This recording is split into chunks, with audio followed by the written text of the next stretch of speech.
Hello mga mare, for today's video, ito na naman ang ganap sa buhay namin ngayong araw. Dahil nga meron na rin pong application ang URC kaya napakabilis ko na lang talaga din mag-order. Ito nga pong application ng URC na ginagamit ko ngayon, meron din po akong mga coins na nakukuha dito. Ito nga din po pala yung application po ng URC, yung iba pong mga paninda nila or yung mga products po ng URC, wala pa po dito lahat. Ito din yung isang kagandahan dito mga mare ko, makikita din talaga natin kaagad yung presyo kung magkano ito. Sabi ko nga po dati, parang katulad din talaga siya ng grocery na meron din tayong maiipon ng mga coins. Ngayon nga po, nag-order na po ako ng aming mga paninda kasi sa Saturday nga po yung deliver nito. Ito nga ang aking mga ino-order ngayon mga mare ko, meron na naman po akong points na makukuha dito. At good news naman nga po mga mare ko kasi ang URC products po, wala naman pong mga produkto nila ang nagsitaasan na naman ngayon. Napakalaking tulong din po talaga sa atin kung meron tayong mga coins, meron tayong mga discount na nakukuha sa bawat pag-order lang natin ng mga paninda. At sa lahat nga po ng mga in-order ko ngayon, meron na po akong points na nakuha na 35.21. At parang sa mga points na nga lang din tayo bumabawi ng ating mga tubo, mga mare ko. At dapat bilang may isang sari-sari store, dapat maging mautak ka talaga sa lahat ng bagay.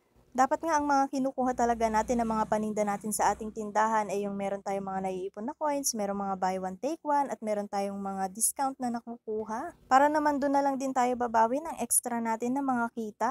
At dito nga mga mare ko, dinagdagan ko pa po yung aking mga in-order kaya nadagdagan din talaga yung aking points. 36.11 na nga po yung naging points ko dito. At i-double check ko na nga lang din po lahat ng aking mga in-order at ipapakita ko nga po sa inyo yung coins po na nakuha ko dito mula po nung nag-order ako. At ito na nga po siya, meron na po akong 121.27 coins na naiipon. Hindi ko pa nga po i-redeem yung mga points ko dito para naman po iipunin ko muna dyan para naman po lumaki pa po siya kapag nag-order pa po ako ng ilang mga paninda namin. Dahil nga po ang URC naman for life naman to mga mare ko kaya napakaganda talaga ng application na to.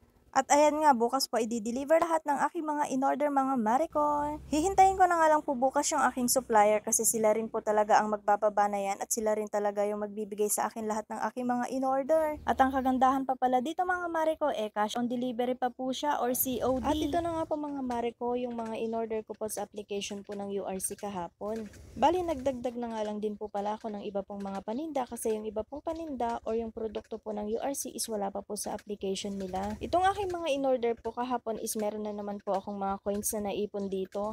At ang nag-deliver nga po nito is yung supplier ko din po ng URC. Yung iba pong mga paninda is doon ko na po talaga ino-order po sa kanilang application para naman po pagdating nila dito is ibababa na lang at magbibilangan na lang po sa lahat po ng aking mga ino-order sa kanila. Dati po kasi nung wala pa po talagang application ng URC, isirap pa rin po ako kung ano po yung mga produkto po na dala-dala nila. Kaya po talaga itatanong ko pa sa aking supplier kung ano po yung mga products na dala nila para naman po alam ko yung aking mga bibilihin. At nitong mga nakaraan araw nga mga mare ko is naging mabili rin talaga itong ating mga candies. Dahil gawa nga din po ng eleksyon, dito po talaga sila bumibili ng mga ipamimigay nila ng mga candies, yung mga kandidato po. Dahil nga po dito po sa aming tindahan, nag-wholesale price din talaga ng paninda ang inyong tindera. Medyo naging mabilis din ngayong araw na to mga mare ko yung ating mga soft drinks, yung ating mga candies at yung iba nating mga chichirya talaga. At eto nga naghahanda na rin talaga ang inyong tindera sa darating po na eleksyon. Dahil nga po katabi lang talaga namin yung barangay hall, alam ko po na magiging mabili ang ating mga inumin, ganun din po yung ating mga chichirya. At isama mo na nga rin mga mare ko yung mga sigarilyo natin, dapat marami tayong stocks. Para naman mabawi din natin mga mare ko yung pinangbayad ko at pinang penalty ko doon sa may BIR.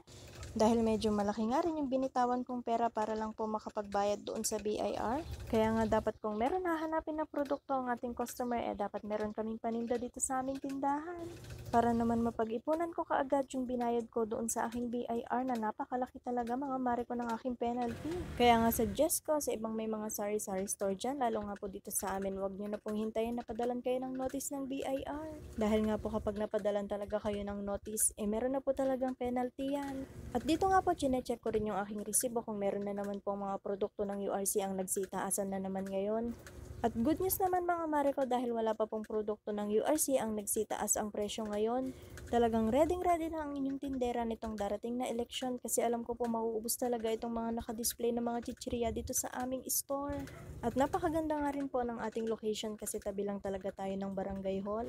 Pero ayun nga po, sabi ko sa mga nakaraang vlog ko, nagbabantay lang nga po kami ng rice mill kaya may posibilidad po kapag nabenta po itong rice mill, aalis din po kaming pwesto. At salamat nga po sa aming mga amo kasi kahit hindi pa po nabebenta itong rice mill, andito pa rin po talaga kami na pinagbabantay nila. At ayan nga mga mare ko, nilalagyan ko talaga ng tatak itong aking mga chichirya para naman po hindi na tanong ng tanong yung aking mga customer. Kayo mga mare ko, ano pong ginagawa ninyo sa inyong mga chichirya? Nilalagyan nyo rin po ba ng tatak? Pero alam niyo po ba kahit na nga meron tatak itong aming mga chichirya, meron pa rin mga nagtatanong ng mga customer kung magkano ito. Siguro may mga customer din kayong mga ganun, mga mare ko, na kahit nga meron ng mga tatak yung ating mga paninda, nagtatanong pa rin talaga sila kung magkano ito.